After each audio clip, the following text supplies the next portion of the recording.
Hello friends, hope सब बढ़िया होंगे। तो आज हम करेंगे वर्क एनर्जी एंड पावर का पार्ट थर्ड। तो आज हम पढ़ेंगे mechanical energy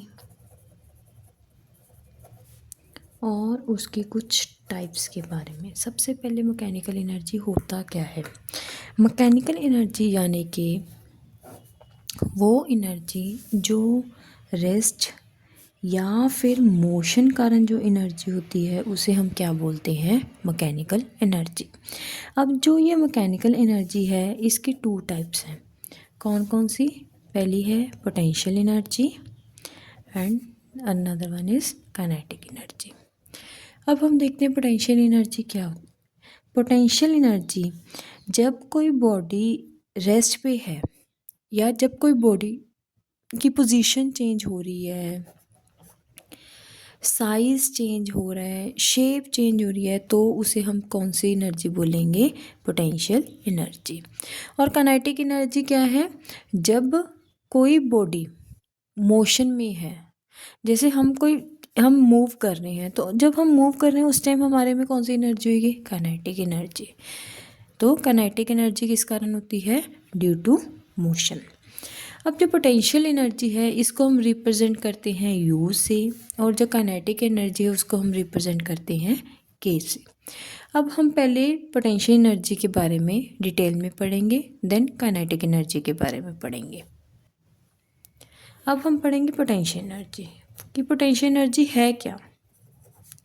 potential energy basically क्या था? जब किसी की पोजीशन चेंज हो रही है, साइज, शेप, या जब कोई बॉडी रेस्ट पे है, उस टाइम जो एनर्जी है उसे हम कौन सी बोल रहे हैं? Potential energy. अब पोटेंशियल एनर्जी दो तरह की होती है। One is gravitational potential energy and another one is elastic potential energy. अब ग्रेविटेशनल नाम से पता चल रहा है, जो ग्रेविटी के कारण जो एनर्जी है उसे हम बोलते हैं ग्रेविटेशनल पोटेंशियल एनर्जी। जो हमारी अर्थ है वो हम जो हम लोग हैं, हम अर्थ पे कैसे चल रहे हैं? अर्थ की फोर्स के कारण, अर्थ के फोर्स ऑफ अट्रैक्शन के कारण। उस टाइम जो हमारे में एनर्जी स्टोर है वो कौन सी है? Gravitational potential energy. अब हम जैसे जैसे अर्थ से दूर जाते जाएंगे तो जो फोर्स ऑफ अट्रैक्शन है वो क्या होएगी? कम होएगी, और ग्रेविटेशनल पोटेंशियल एनर्जी क्या होएगी? इंक्रीज। मतलब कि जितनी हम हाइट पे जा रहे हैं उतनी ही हमारे में पोटेंशियल एनर्जी क्या हो रही है? स्टोर होएगी। ठीक है। Next one is elastic potential energy. Elastic यानी कि जैसे हमने कोई रबर बैंड है, सपोज कर लो, तो हमने रबर बैंड को खींच के उसकी साइज चेंज हो गया, शेप चेंज हो गई, तो उसमें इस टाइम जब हमने उसको खींचा हुआ है तो उस टाइम उसमें जो एनर्जी स्टोर है वो कौन सी है? Elastic potential energy. यानी कि इलास्टिक पोटेंशियल एनर्जी में कि अगर कोई बॉडी अपनी डिफॉर्म्ड स्टेट में है, उसकी साइज़ चेंज होने के कारण, उसकी शेप चेंज होने के कारण, तो उसे हम क्या बोलेंगे? Elastic potential energy. अब जो ग्रेविटेशनल पोटेंशियल एनर्जी है वो उससे हम यू से ही लिख रहे हैं, तो उसका फॉर्मूला क्या होता है? mgh। mg यानी कि force into distance, force into distance. हमने पिछले भी एक वीडियो में पढ़ा था कि जो वर्क डन है वो फोर्स इनटू डिस्प्लेसमेंट है। तो फोर्स को हम मास इनटू एक्सेलरेशन भी कह सकते हैं, या mass into force of gravity भी कह सकते हैं। अब हम सपोज करो कि हमने कोई बॉडी को नीचे से ऊपर फेंका। अब जब नीचे से जैसे ये कोई बॉडी है, उसको, ये ग्राउंड है, ग्राउंड से हमने कोई बॉडी को ऊपर फेंका, जैसे जैसे वो ऊपर जा रही है उसकी हाइट क्या हो रही है? इंक्रीज। उसकी पोटेंशियल एनर्जी भी क्या होएगी? इंक्रीज। अगर कोई बॉडी ऊपर से नीचे आ रही है तो उसकी हाइट क्या हो रही है? डिक्रीज, और उसकी पोटेंशियल एनर्जी भी क्या होएगी? डिक्रीज। यानी कि अगर कोई बॉडी ऊपर है तो पोटेंशियल एनर्जी ज़्यादा है, नीचे है तो उसकी पोटेंशियल एनर्जी कम है। अब हम पढ़ेंगे काइनेटिक एनर्जी। अब काइनेटिक एनर्जी क्या था? जब कोई बॉडी मूव कर रही है उस टाइम उस टाइम जो उसमें एनर्जी स्टोर है उसे हम कौन सी बोलेंगे, काइनेटिक एनर्जी। इसको हम के से रिप्रेजेंट कर रहे हैं। सपोज कर लो आपने कोई स्टोन को उठा के मारा, जब वो स्टोन जा रहा है उस टाइम उसमें कौन सी एनर्जी है, काइनेटिक एनर्जी। अब काइनेटिक एनर्जी का फॉर्मूला क्या होता है, half m v square, half m v square. M यानी कि मास और वी यानी कि स्पीड या फिर वेलोसिटी, कुछ भी हो सकता है। अब हम करेंगे दोनों में रिलेशन, काइनेटिक एनर्जी और मोमेंट। सबसे पहले हमें मोमेंटम पता होना चाहिए। मोमेंटम बेसिकली क्या है, मास और वेलोसिटी के जो प्रोडक्ट होता है उसे हम क्या बोलते हैं, मोमेंटम।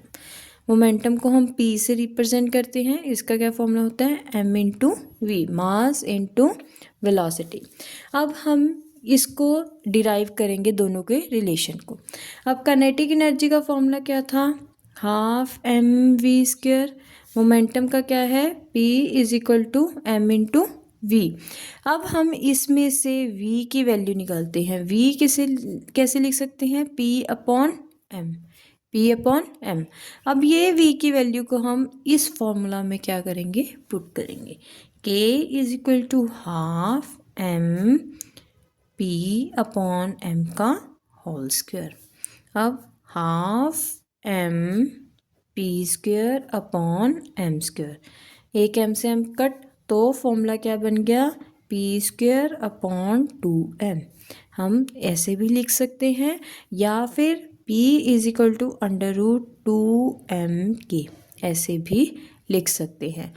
दोनों में से कुछ भी लिख सकते हैं। ये जो आपको रिलेशन है ज़रूर याद होना चाहिए, एक न्यूमेरिकल ज़रूर आता है इस रिलेशन पे। काइनेटिक एनर्जी और मोमेंटम का जो रिलेशन है इस पे एक क्वेश्चन ज़रूर आता ही आता है। अब हम पढ़ेंगे टाइप्स ऑफ काइनेटिक एनर्जी। क्या पढ़ेंगे, टाइप्स ऑफ काइनेटिक एनर्जी। जो टाइप्स हैं ये कितनी तरह की होती है काइनेटिक एनर्जी, 3 तरह की। सबसे पहले है translational kinetic energy. Translational kinetic energy यानी कि अगर कोई बॉडी स्ट्रेट लाइन में मूव कर रही है उस टाइम जो उसमें एनर्जी स्टोर है उसे हम बोलेंगे translational kinetic energy. Next is rotational kinetic energy, नाम से ही पता चल रहा है रोटेट। जब कोई बॉडी रोटेट कर रही है उस टाइम जो उसमें एक एनर्जी स्टोर है उसे हम कौन से बोलेंगे, रोटेशनल काइनेटिक एनर्जी।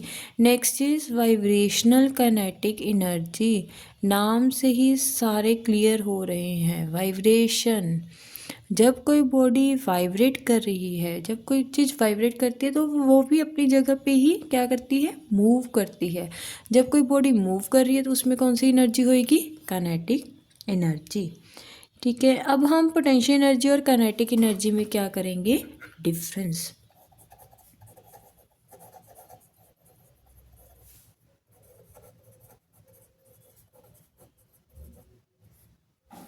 हाँ जी, जो पोटेंशियल एनर्जी है वो साइज, शेप, हाइट इस वजह से होती है और काइनेटिक एनर्जी मोशन की वजह से होती है। अब पोटेंशियल एनर्जी में हम जो काम करते हैं वो किस लिए करते हैं, उसको उसकी ओरिजिनल स्टेट में वापस लाने के लिए या फिर उसकी स्टेट चेंज करने के लिए। और काइनेटिक एनर्जी में हम जो काम करते हैं, मतलब काइनेटिक एनर्जी कब तक होती है, जब तक कोई बॉडी रेस्ट पे नहीं आ रही, मतलब जब तक कोई बॉडी मूव करी जा रही है तब तक उसमें काइनेटिक एनर्जी होगी। जो पोटेंशियल एनर्जी है ना वो अकेली काइनेटिक एनर्जी में ही कन्वर्ट हो सकती है, बट जो काइनेटिक एनर्जी किसी भी फॉर्म में चेंज हो सकती है। अब जो पोटेंशियल एनर्जी है वो स्पीड पे डिपेंड नहीं करती, क्योंकि हमने पोटेंशियल एनर्जी का फॉर्मूला पढ़ा, U is equal to mgh।